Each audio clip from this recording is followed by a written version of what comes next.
You just shot a bear and it ran off. What next? They've got teeth, they've got claws. What are you going to do? Let's go over 5 things I think you need to know before you just go running after a bear that you just shot. Let's dig in. Okay, for these purposes, we're going to talk about hunting from the ground, still hunting. That's how I hunt. So I feel like a majority of bear hunters hunt. We're going to be talking about if we're using a rifle or a muzzleloader. You could also use this for if you're hunting with a bow or crossbow, but just for me personally, I like hunting with a gun. So that's what we're going to talk about.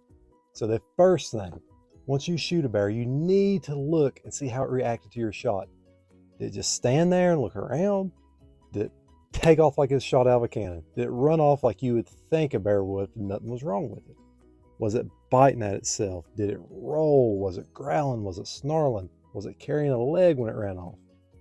Just look, pay attention. Those will be very important in your next steps. So immediately, just take a minute and just try to soak in what that bear just did. As it's running off, remember everything, okay? If you have time to make a second shot and you got a rifle, I would definitely do that, but don't feel rushed or pressured. But just remember how that bear acted when it ran off, okay? And then sit down and collect yourself. Now, some people may say take 5 minutes, take 10 minutes. Me personally, try to take 30 minutes. That's tough. And I feel almost guilty telling you to wait 30 minutes. I'd rather err on the side of caution if that bear needs a little bit more time to expire. So just take a deep breath, sit down, call your hunting buddy, text your husband or your wife, whoever, and just wait it out for a minute and just try to remember what that bear did when you shot.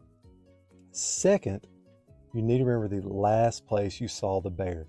Okay, if that bear was running uphill and it ran by a specific tree and it was the last place you saw it, remember it.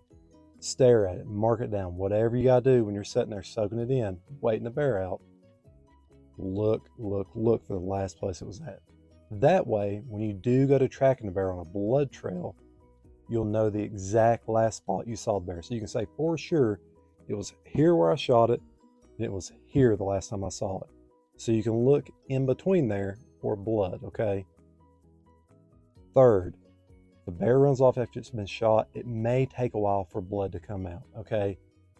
They've got long hair. Sometimes the hair on them can be 4 or 5 inches long. They may have a layer of fat that thick on their sides. It just depends, okay? So it may take a while for that blood to start coming out. If it was a full pass through, sometimes there can still be minimal blood, but if you had a full pass through, there's probably going to be a fair amount of blood for you to follow, but it may take 20, 30, 50 yards. So just be prepared for that and do not get discouraged, okay?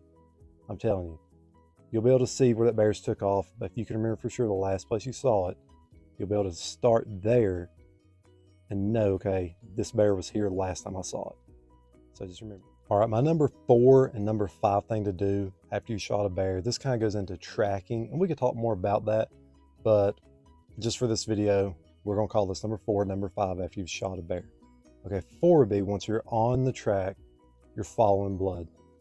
Don't just blunder through the woods looking down to ground and never looking up. Okay, for one, you want to be, not just oblivious to your surroundings. You need to be looking down to ground and looking up for the bear. You don't want to walk up on it if the bear's alive and be feet away from it. And second, if a bear is still alive and it's up and could be mobile, if it takes off, you want to be ready for that before the bear takes off. So look for some blood, look up. Look for some blood, look up, scan, and repeat. That will help you. It'll also make you not be in such a rush if you are following a blood trail. So remember that. Look for blood, look up, look for the bear. Look for blood, look up, look for the bear. Because they've got these giant claws and some pretty big teeth. This is on a pretty good sized bear that I harvested, but this is like an average sized bear in the eastern woods here. Like this comes from Southwest Virginia. This was like, I think he's about 3.5. I don't think he was a 4-year-old bear, but I mean, look at those teeth.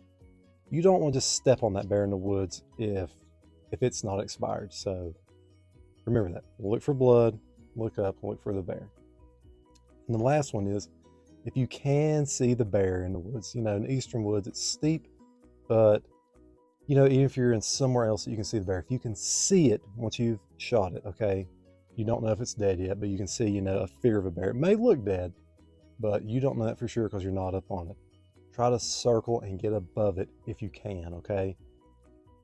The bears, they can move fast. They've got claws, they've got teeth, and you do not want to be on the business end of that.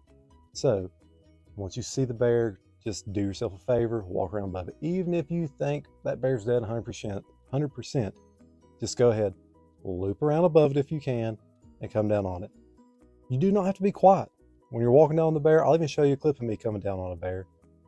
Holler at it, say, hey bear, hey, you know, say something. I mean, if he's laying there, he's not expired, who knows what state, like mentally, that bear is in. So just make some noise. You know, don't worry about snapping limbs and stuff once you see it. Okay, and walk up with your gun ready. Like, I'm not saying just go in there shooting like crazy, but be ready, okay? So use common sense and you'll have a good time. So use those 5 things this fall if you do get to harvest a bear, or this spring for people who are into spring bear hunting. So I hope this video helps you. Take care.